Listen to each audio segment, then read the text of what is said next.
This is Wendy from the Massachusetts Public Library. I wanted to share with you something that I learned a long time ago, and it's also something that is all over the internet. Plus, if you have a Massachusetts Public Library card, you can also log into Creative Bug. And on that Creative Bug, there is a DIY drop spindle instructions. Now, it's definitely a good resource and easy to get to. There's tons of things on YouTube. But I also want to show you my way of doing it. But following her instructions on the DIY, this is basically what you'd make. It's a larger drop spindle. She makes it as a top whirl with a hook at the top. I prefer low whirl, so I'm going to show you my version. And then this is an older version where it's a lot smaller, a lot lighter, so that you can do a finer yarn. So what we're going to do today is learn how to make this drop spindle and spin a little bit of yarn. And then the plan is to have some kits available, but I can also show you the list of supplies that you can get yourself if you want to. Okay, so here is basically the list of supplies, and we will have that available. Okay, and basically from this video, from the DIY drop spindle on Creative Bug, we'll show you what that looks like. And this is a woman, she does a lot of talking, and she is a very good resource. But here you can see below into the leader yarn. So here we go. She's pre-drafting the Be patient with yourself. And, and now I'm going to let go of this hand, and it's going to run up here. So we clamp it again, draft, let go, and it runs up. Spin, stop. So her words are draft, draft, let go, and let the spin, twist go up. Stop. I'll show you my words. Draft and let the twist go up. So if you need to watch this, you can go back to this anytime. And you don't need to spend too much time with the sandpaper because we'll give it a couple of. Okay.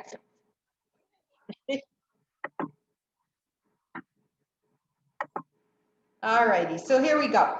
So what she called for was 3/8 inch dowel. Now, if you go to Lowe's, you can get a 48-inch poplar dowel that you can cut into 4 pieces. And you know, you could use a bandsaw, but if you don't have a bandsaw, I used a utility knife, and I just marked it and measured it, marked it, and I rolled it back and forth, pushing down on a piece of cardboard on your table so you don't cut your table.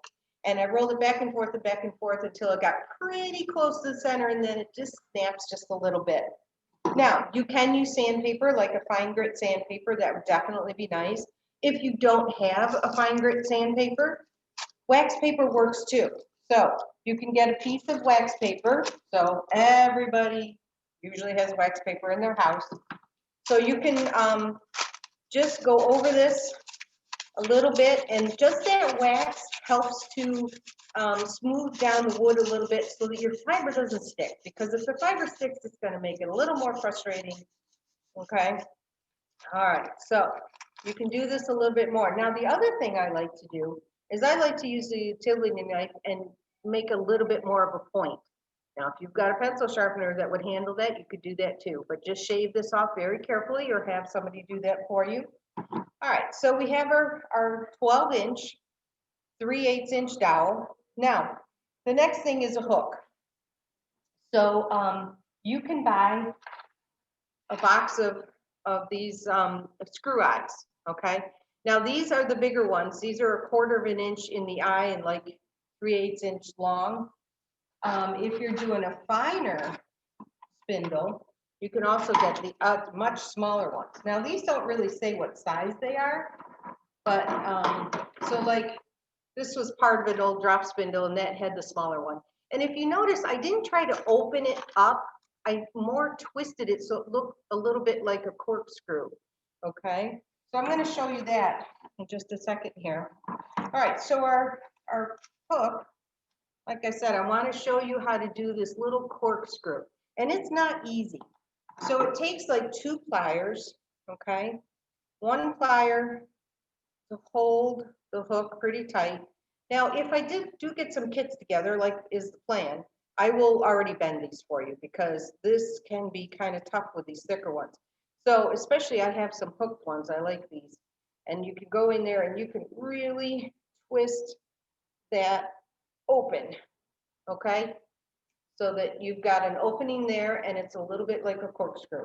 All right, now the next thing is to either use a pin or maybe a little nail or screw and just go in the end of the dowel just a little bit to create a starting hole.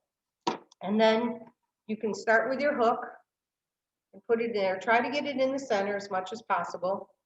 And then get it started a little bit, and then you can use your pliers to hold on to your hook, your screw eye. And I turn the dowel, keep the pliers and the hook straight, stationary, and then use the dowel, turn it and get it in. And you have to kind of push in at the same time. Now, if you're doing finer dowels, like a 1/4 inch dowel, you really have to be careful because the wood will split. And that's why pre-drilling a smaller hole or just getting a hole started definitely is better. So if it's in there nice and tight, you're good to go. So talking about a much smaller spindle, for this one, oh my goodness, that's a teeny tiny dowel, but they put a bead at the top. This is a nice ceramic spindle, and this is some silk that I used to spin on that. And this one has a little bowl that you can spin in. So you can use it as a drop spindle, or you can use it as a supported spindle and keep it in the bowl. And especially if we're talking drop spindles, you don't want to drop a ceramic one because it will break or chip. Okay, the next step to creating our drop spindle, following the Creative Bug version, is you need a grommet. Now, there are different kinds, but this one really works well. So this one, I got it at Lowe's. It was a 2-pack for $1.08. So it is a 5/8 inch OD, or outside diameter, and a 3/8 inch inside diameter, ID. So it's what it is it's got a little groove around the side. So you can put this on, okay? Now, pick 2 old CDs, okay? I've got a couple old CDs. I find that it's easier to try to get one on first. And this is a little bit of work here. So try to get one on into that groove. It takes a little bit of work to mush it around and maybe even tuck that one, start it on one side and then kind of turn it. And it does take a little bit of tedious work. It is doable. Like, okay, one's halfway in. Okay, one's in. Now, getting the other one in, it can be a little tedious, so I'm not going to show you all of that, but you can do it. Now, one wobbles too much, so you really need that second one in there, and it will be tight. Okay, now, there's another thing that you can put on. You can get an O-ring. So a little O-ring with the inside diameter of 3/8 will help hold that in place. Or you know what? You can use a rubber band. So you don't need to buy the O-rings, but if I do put the kits together, I'll put one in for you. Okay, so we have the CDs and the O-ring. Now, these like to get out of whack here.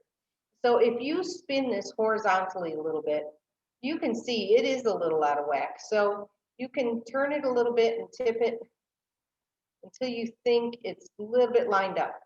Then the next thing to add is a leader. Okay, so here's a leader. It's just a piece of yarn. I tie a loop on the end. The woman in the video, she makes a big loop with it. Now, again, she does a top whirl. I learned on a low whirl. And all it is, this is the whirl, and it's either up at the top or down at the bottom. Okay, so you can twist your yarn around onto the hook, and you've got enough here, about an 18 to 20 inch piece of yarn, any kind of yarn, it doesn't matter. Now we're looking at roving, okay? Now, you can hand card, but that takes more tools. This is a nice pretty blue roving. I've got a pink here. I've got a plain gray, and I've got some white, okay? You don't want anything too slippery. Silk, not a good thing to start with. But this is a Cormo, and it's processed by somebody locally. This is Polworth, which is, you can spin Polworth thick, you can spin it thin. It's lovely to work with. I believe in the video she uses Blue-Faced Luster. So, and I don't actually know what these look like top. I don't know what those actually are because I have no label on them, and I hate that. I like to have a label. So what you can do with your roving is pull off a piece. And in order to do that, you really need to pull it apart a little bit to loosen it up, because you're never going to be able to pull it apart. So you want to keep your hands further apart than the length of the fiber and just work your way across until it opens up and you can tear it. I mean, you could tug and tug, but sometimes if you don't loosen it up, you're not going to get anywhere. And then you can take a strip. So let's take a strip off, okay? And then we could strip it even more if you want, but another thing to learn how to do is to pre-draft. So what you want to do is, this roving's been sitting a while. You want to loosen it up so it's easier to spin. So again, your hands need to be further apart. Just gently, gently tug. Gently, gently tug so you don't break it apart, but just to loosen it up. Okay. Oh, that one went a little too fast. Okay. So we got a little bit to get started. That's good. Okay. Now, there are different ways to hold this fiber while you're spinning. You can wrap it around your hand. There's also, with some rovings, there's one end that spins a little easier, drafts a little easier than going the other direction. And sometimes trying one end over the other, definitely, you might find a difference, or you might not, so it doesn't really matter. Now, I'm gonna poke some of this fiber through the loop on the end of my leader here. I'm gonna thin it out a little bit, and I'm gonna double it back so it locks on itself. Okay, now, clockwise. Spin clockwise, generally if you're knitting. If you're a crocheter, you want to go counterclockwise, because when you crochet, it kind of untwists if you go the other way. So, all right, so we're going to go clockwise. I'm going to keep that fiber kind of over my arm or shoulder. Now, here's, she used the terms, what did she say? Spin, draft, and stop it. Let the twist go up. I've always said something different, and I've taught young kids this before, and they really can get it well. So I do a spin, pinch, pull, and release that twist, okay? And you can park it, you can stop it. Now, this got caught on my sweater, so it actually came apart. Oh, what do I do? It came apart. Okay, no big deal. You just overlap it a little bit, hold on to where you overlapped, draft to the thickness that you want, spin, let that twist go up into where the overlap is.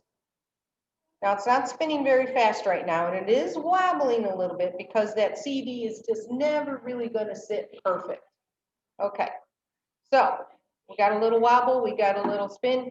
Now double it back, let it twist on itself. That tells you how tight a twist that is. If that's a little too tight, or if you got a little tiny corkscrew going on, just hold the twist there with your finger and let it go up into a little bit more of the fiber. Draft and let a little bit more of it go up. Okay, now what do? Well, we were kind of off the screen a little bit, so I'm going to unwind this, and I'm going to start to wind on the leader like this and the yarn that we just made. Now this is a singles yarn, which is not balanced.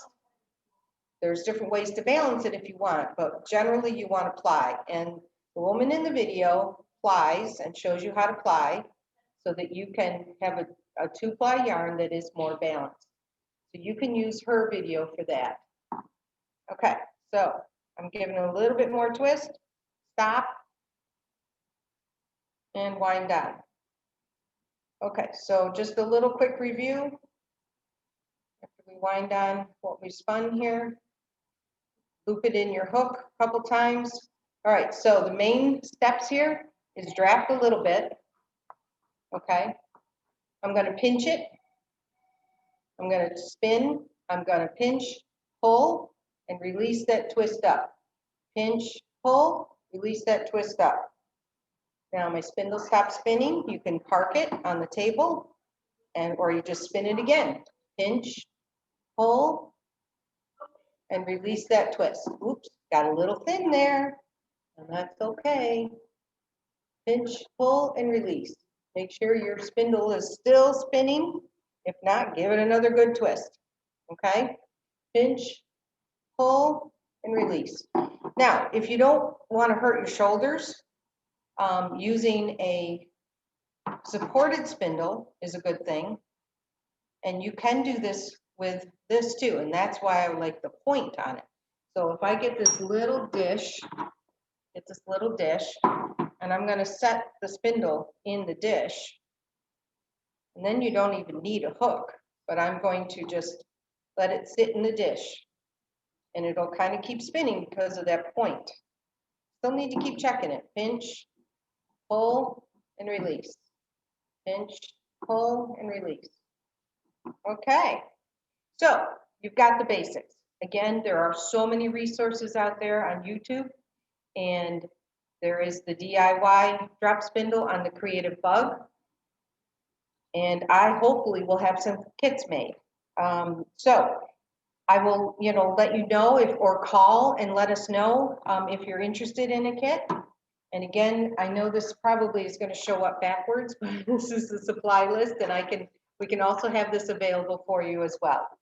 Okay, so other than showing you the CD drop spindles, there's so many other kinds. There's ceramic. You can even make it with a little toy wheel. And if you don't want to do the hooks, you can actually carve a little notch in the wood, and then you can do like a half hitch over that notch. But that's out there on the internet as well. So let us know if you have any questions, and good luck. Happy spinning.